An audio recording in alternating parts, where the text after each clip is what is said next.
Bonjour à tous, aujourd'hui je vais vous parler du perfectionnisme et ses difficultés en 5 minutes environ.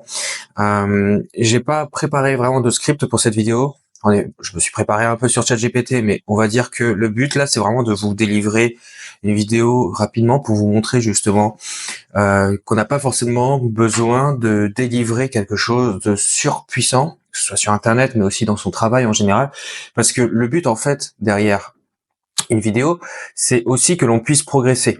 En fait, quand je produis une vidéo, qu'est-ce que je m'attends?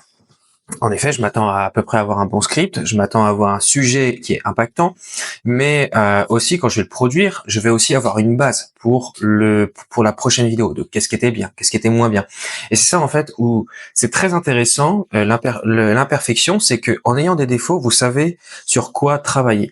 Et aujourd'hui, c'est ce qu'on va apprendre à faire, et je vais vous montrer comment passer par-dessus ça, comment passer par-dessus l'imperfection et en fait, tout simplement aussi passer par l'action, parce que selon moi, c'est quand même très proche.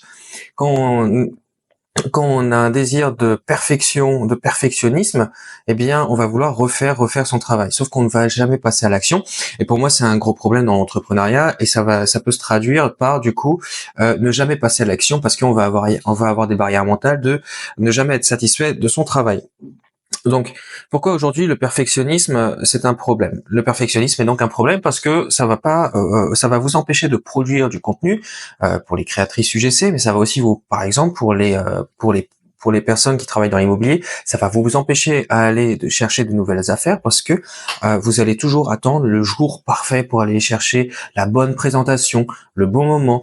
Mais dans les investissements financiers, c'est pareil, ça va être d'attendre le bon moment, ne jamais essayer. Et en fait, vous allez, à part louper tout simplement des opportunités, et ben vous n'allez rien faire d'autre. Vous allez jamais vous lancer. Ça va être un gros problème par la suite, parce que ne jamais se lancer, retarder le plus possible, ça va juste vous empêcher de passer à l'action. Et donc vous allez vous créer à chaque fois des barrières psychologiques, et à la fin vous n'allez jamais essayer. Donc les signes du perfectionnisme. Définir le perfectionnisme, la recherche excessive de perfection qui paralyse l'action. Les symptômes chez un entrepreneur, une entrepreneuse. Je ne suis pas prêt. Je dois encore améliorer mon offre. Mon site n'est pas parfait. Je vais attendre de le publier. Personne ne peut faire les choses aussi bien que moi. Je ne délègue pas. Je passe 10 heures à retravailler un détail insignifiant. Tout ça, ce sont des choses que vous allez retrouver dans tout business. Et il faut vraiment ne pas s'attarder à ça. C'est pas grave si c'est pas parfait, mais allez-y. Allez-y, c'est ça le plus important. Et pourquoi le perfectionnisme tue votre business? Donc, on a une paralysie, comme on a dit, par l'analyse. On réfléchit trop, on n'agit pas. Deux, problème de croissance. On va être ultra lent. On va pas délivrer de produits. Pour une créatrice UGC, ne jamais délivrer de produits, c'est problématique parce qu'on va jamais augmenter son nombre de vidéos, de contenu. Mais par exemple, pour une personne qui investit en action, bah, ne jamais investir, c'est prendre le risque que l'action grimpe encore plus ou que l'action baisse. Et ça peut se répercuter sur n'importe quel métier. Donc tout métier est susceptible d'être atteint du surperfectionnisme, parce qu'en fait c'est une barrière mentale. C'est une barrière mentale que vous devez franchir. Vous devez vous dire, c'est pas grave si je ne délivre pas un travail parfait, le principal c'est de le rendre, et ensuite on s'améliore petit à petit. Là, je suis à ma 6e ou 7e vidéo, et j'ai un ensemble de guides que je fais au fil des vidéos, où je me fais des feedbacks, des fast feedbacks, ce que j'appelle, où j'écris une ou deux choses à améliorer la prochaine fois, parce que en faisant 1% de mieux, ça va nous permettre d'aller plus loin. Comment se libérer du perfectionnisme? Appliquer la règle des 20-80.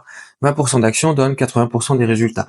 Au lieu de prendre 15 heures par exemple pour livrer un document, divisez ce temps par deux quasiment, mettez 7 à 10 heures seulement. Réduisez votre temps considérable et obligez-vous à le délivrer à la fin, parce que ça va vous permettre de vous mettre un vrai stress et de devoir le rendre.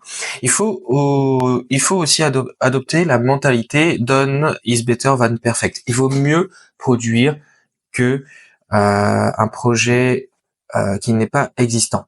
Pourquoi on dit ça? On reprend notre exemple. Si aujourd'hui vous ne produisez pas votre document pour votre responsable RH par exemple, eh bien votre responsable RH, elle ne va pas avoir confiance en vous. Elle va se dire que vous n'allez pas rendre le travail à temps. De ce fait, vous n'aurez plus, vous allez perdre la confiance de vos managers, de vos directeurs. Et ben c'est pareil dans l'entrepreneuriat. Quand vous êtes créatrice UGC, si vous ne rendez pas votre produit, cela va vous empêcher d'aller de l'avant et d'avoir des marques. Donc ne vous privez pas, mettez des vidéos, même si elles ne sont pas parfaites. C'est pareil dans l'immobilier. Une prospection commerciale qui a échoué ne veut pas dire que ce ne sera pas mieux après. Il faut accepter l'échec. Une autre solution, c'est aussi de se donner des deadlines. Vous devez vous donner un jour, une heure pour délivrer le document. Si vous délivrez le document en temps et en heure, ça va vous donner plus confiance pour la prochaine fois. Et enfin, n'oubliez pas, vous cherchez toujours de progresser. Là, par exemple, souci d'imperfection que je fais, je vois que ma vidéo va plutôt plus ou moins partir dans tous les sens, je vais avoir besoin de refaire. Mais au final, j'ai pas besoin de refaire. Pourquoi? Parce que le message, il est là. Faites quelque chose, même si ce n'est pas parfait, faites-le, vous allez être fiers de vous à la fin. Quand je vais publier ma vidéo, je vais essayer de l'améliorer, je vais mettre une bannière, par exemple, je vais mettre mon nom en bas à droite, je vais essayer de m'améliorer comme ça. C'est pas grave si c'est pas parfait. Je ferai une trame la prochaine fois pour faire mieux. Mais là, c'est vraiment ce que je veux vous montrer, c'est de passer tout de suite à l'action. Et donc, maintenant, ce que je vous demande de faire, c'est de passer tout de suite au call to action que je vous donne tout de suite. On va passer à 4 exercices. Premièrement, pourquoi vous êtes imperfectionniste, pourquoi vous avez ces barrières mentales. Premier exercice, essayez d'identifier du coup vos barrières mentales. Qu'est-ce qui se passe? Est-ce que vous considérez que vous n'êtes pas assez forte en vidéo, qu'il faut attendre? Est-ce que vous avez l'impression que votre script n'est pas parfait? Essayez d'identifier vraiment toutes vos barrières mentales. Ensuite, transformer ces barrières mentales en affirmation positive. On passe d'une affirmation négative à l'affirmation positive. Ça, c'est l'exercice 2. Par exemple, mon travail n'est pas bien, je fais de mon mieux. Je ne produis pas le travail espéré. Vous pouvez transformer ça en c'est une opportunité de progresser pour les prochaines fois. Je produis un travail moyen, je suis contente, j'ai rendu un travail. C'est quelque chose qui est facilement faisable. Donc ça, c'était l'exercice 2. L'exercice 3.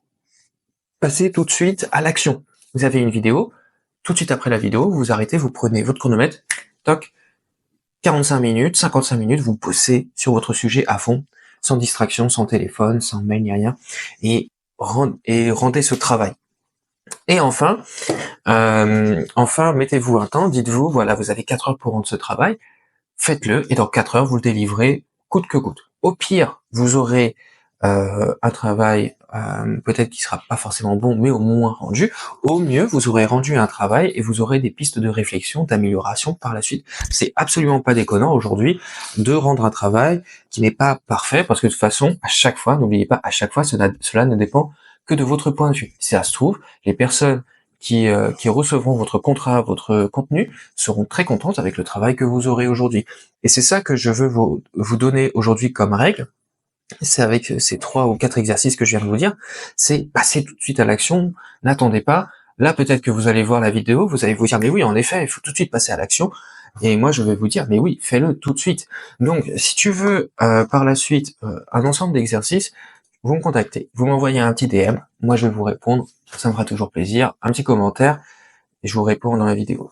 C'était Cyril Boost, j'étais ravi de vous retrouver aujourd'hui. Faites tout de suite votre action, c'est le moment ou jamais.